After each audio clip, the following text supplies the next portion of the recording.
Hi, sweeties. How are you doing? Welcome to Naya Cimnanya, and thank you all so much for all the love and support. Hope you all are doing great. So I came across this video, and it says Trump leans into rare disease rhetoric and downplay police violence against people that look like me, right?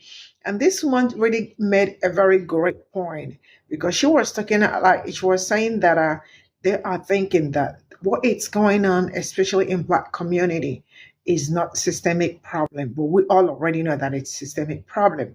How did police? How did it start? It started from slave patrol till eventually and all that. They kept rebranding, and today it's police and the rest of it. And the truth is that this really needs there is need to fix the violence or the brutality happening, especially to people that look like me. Because each time we try as much as we can to talk about it or push it, how bad my own people are being treated or by the cops, they wave it aside. And the truth is that they do not have any database where they record what is happening to Black people. And they keep telling you these are just a few bad apple and all that, but we all already know how other ones are. Now we are able to know what happened to Sonia because there was a body camera, right? What if that body camera was not on that man? What this story would have been another one. Let's get into this video. The reason they downplay it is because they think that this is not a systemic problem and it's not a problem that needs to be fixed on an organizational level. Because according to them, these are just a few bad apples. But it's far more than just a few bad apples. Did you know that a database does not exist in the federal government that collects data of every life that has been ended by a police officer? I don't care. You can find out how many inches of rain fell yesterday in Utah. You can find out how much water is in Mars. But you will never be able to find out how many people die by the hands of police officers on a national level. There's no database. Why doesn't the government have a database where we can find out how many lives have been lost in the hands of police officers? His name is Samuel Sinagwe, and in 2014 he discovered this and he decided he was going to create his own database. And in 2014 he decided he was going to create his own database of how many people have lost their lives in the hands of police officers. What he found out is that Blacks are 3 times more likely to be killed by police officers. Latinos are 1.5 more likely to be killed by police officers. And almost in every occasion that these people lose their lives, they're unarmed. Further, 97% of police officers that are involved in police brutality cases never get charged. And 99% of the ones that do get charged never get convicted. But here's the problem. Every time there has been someone beaten by a police officer or killed by a police officer, guess what? There's always another police officer who witnessed what just happened. Problem is, there's a conduct of silence. Moses Black was a police officer in Louisiana. He saw his fellow police officer kicked a man in handcuffs. The man went into seizures. He reported this to his sergeant. The next day, he got fired. And now he fixes air conditioners because police departments will not tolerate against rats and whistleblowers. It is a systemic problem. This is not just a few bad apples. The reason they downplay it is because they think that this is not a systemic problem. I have been born and raised in this country for X amount of years. And even from the prior time for my grandparents been here, there has been massive police brutality that occurs various parts of the state of America. And they're not going to eliminate it, especially if it has to do with minority. All right. The reason, to answer your question, because they felt like there was too much of us, so they want to lose the population. Because if you look at the population of different type of stratification of race, minority is the largest compared to any other race. And they feel like the more they can eliminate them, the more they can wipe out and have certain things not be revealed, then the less matter that they have to deal with. Okay? They feel like slapping the families, the loved ones with money that's coming half from an insurance fund and the other half that comes from taxpaying money. It's just another person. Every day, we as a minority, our population is like a recycle. Wash, terminate, and complete, and recycle again. That's how they see us. People like Donald Trump is not going to recognize the situation. Even though his situation was an assassinated attempt, which we all know was botched, they will focus on that and take that and they don't even take that seriously. Okay? They think that violence when it comes to guns and police brutality is like a sport. Because look at the history of America. I mean, come on. Out of all the countries, look at the history of America. And they go ahead and they do the same type of confliction over to various countries where they can have confliction. They will go to a country and come up with a lie and say, oh, this country, because they're next to Cuba, they're going to be communists. So we got to make a lie up or some kind of thing to go in there and infiltrate them.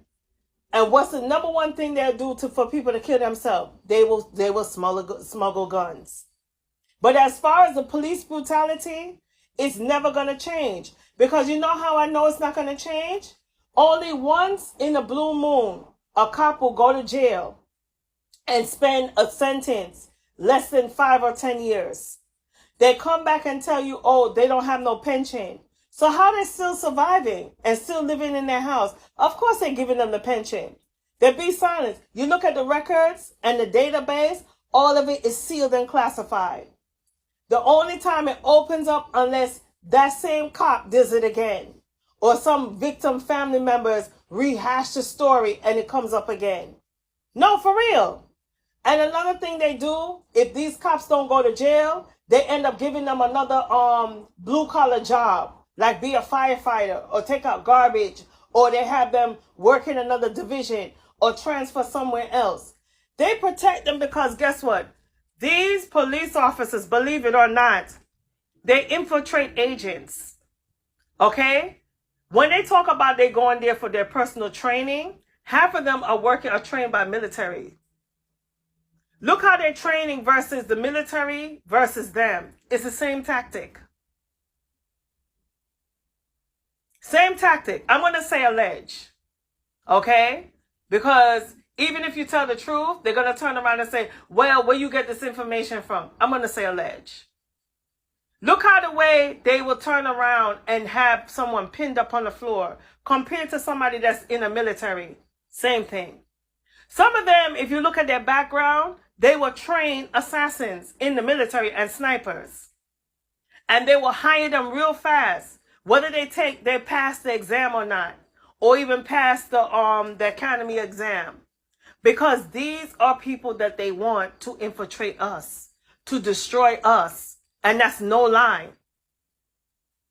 When you look at the CDC, now the CDC is the Center Control for Diseases, okay? Why is it that the CDC is getting population of statistics of gun violence and homicide and suicide?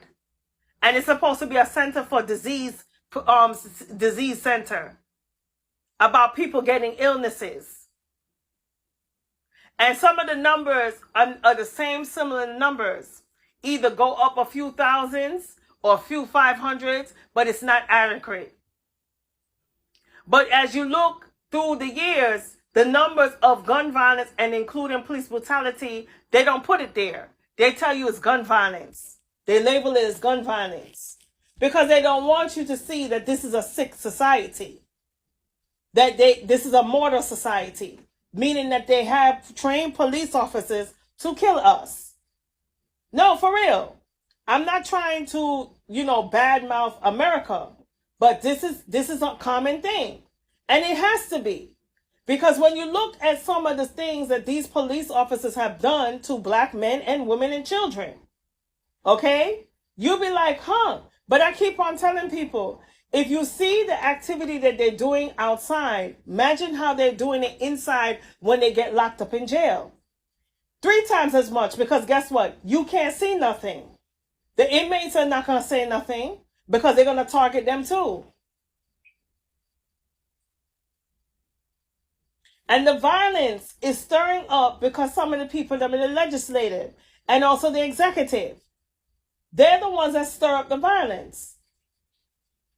Because they pretty much slap their wrist, and this union sit there. Like, for example, the person that murdered Sonia Messi, the police officer, they want to file a grievance. To me, I wouldn't even file a grievance.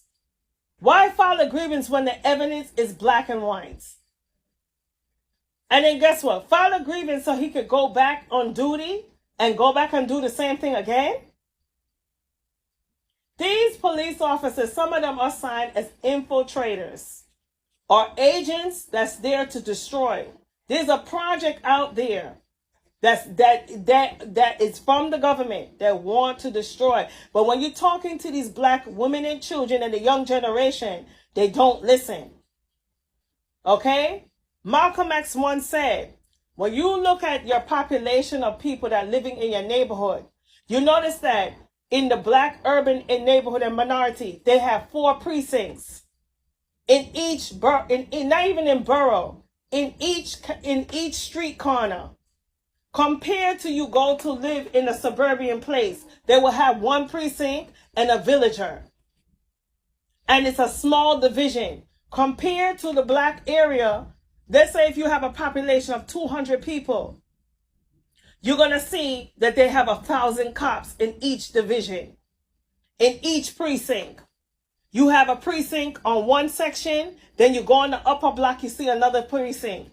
Because they want more army against the population of people. And people don't see that. When you talk to them, they tell you, oh, you're making this up. Look, go to your neighborhood and check around how much police officers are in the precinct. And 9/10 of the time, it's not people that look like you. It's the people that look opposite. And you ask them where they live in New Jersey, Long Island, all those places. And 9/10 of the time, they are racist. And you'll be surprised how some of these cops, no offense, are they unregistered for white supremacy. Remember, white supremacy had police officers and bench and judges and people in the judicial and the Senate on payroll. So this is the answer to your question. They will never show that. Because that is something that's top secret. You got to go to the government. FBI and CIA will know.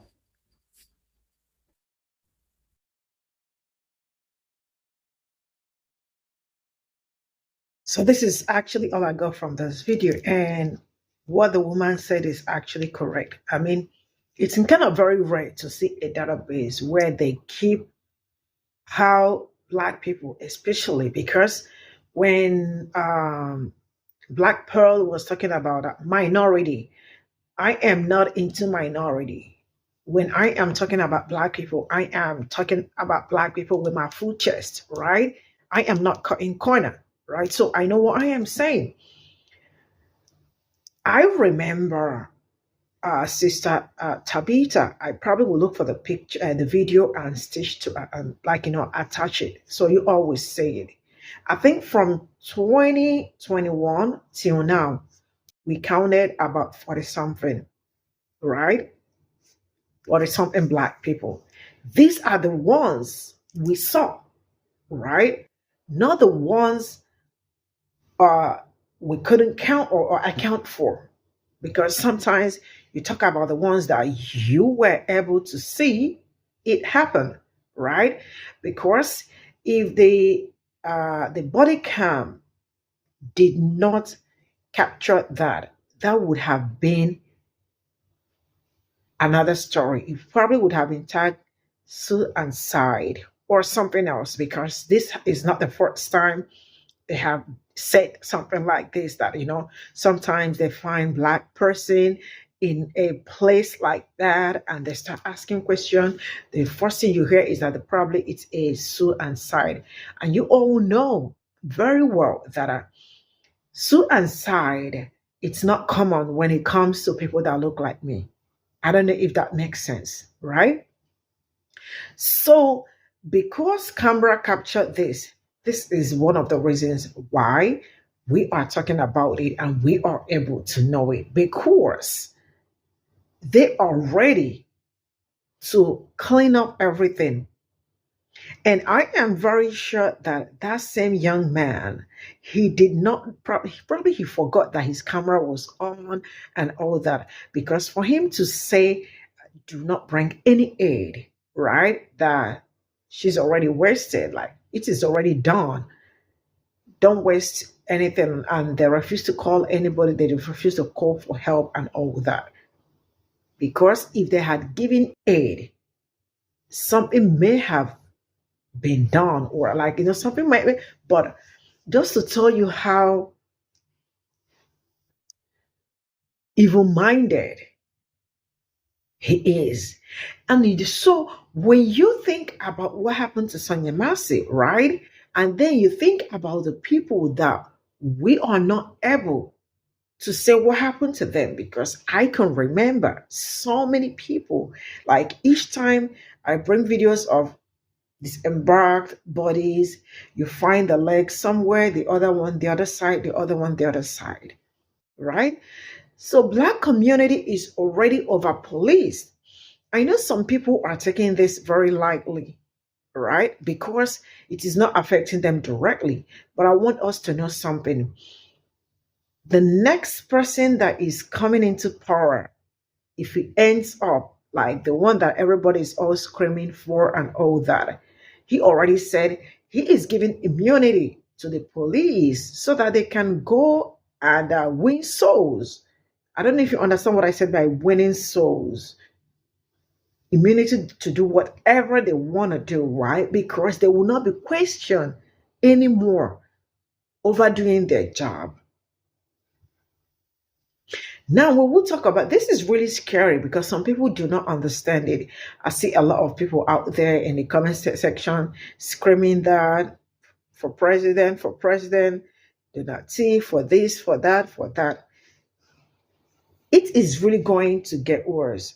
There was a video that I brought here, I think early this year, or I think probably last year, about a Persian American woman. I didn't know how she gathered her strength and her morale and courage to. She set up her camera because she was in the car. So it seems that she has really been making research on that particular car. Probably she might have had a counter or something with the cop, only to find out that the cop only pull over people that look like me, or he gives them ticket for no reason. The cop was just looking; he couldn't deny it. I have also brought videos here where I think a person of color uh, was in the car and they pulled her over, and she was like, please, I am scared. They told her, don't be scared, we don't do anything to people that look like it, it's the other people. That video, I brought it here, it was on audio, right? So all these are the things we look at, and it's kind of really very scary because I don't know what's going to happen tomorrow. This Sonia, am I talking about Sonia? Okay, this is the latest. That's why it broke everybody's heart. Why? Because she said, do not hurt me. She told them not to hurt her, right? And the same people she told not to hurt are the ones that did what they did to her. There is no database, and black community is over policed. And this is not the beginning. There is still going to be influx of more cops in black community. So everybody really have to brace up, gather up, And for those, I see each time I see a lot of people saying we are going to, like I keep saying, I am not campaigning for anybody. You say them, I am voting for this person, I am voting for that person. I really hope that you all are ready for what it's going to happen in the end. Yeah, see you all in my next video. Bye for now.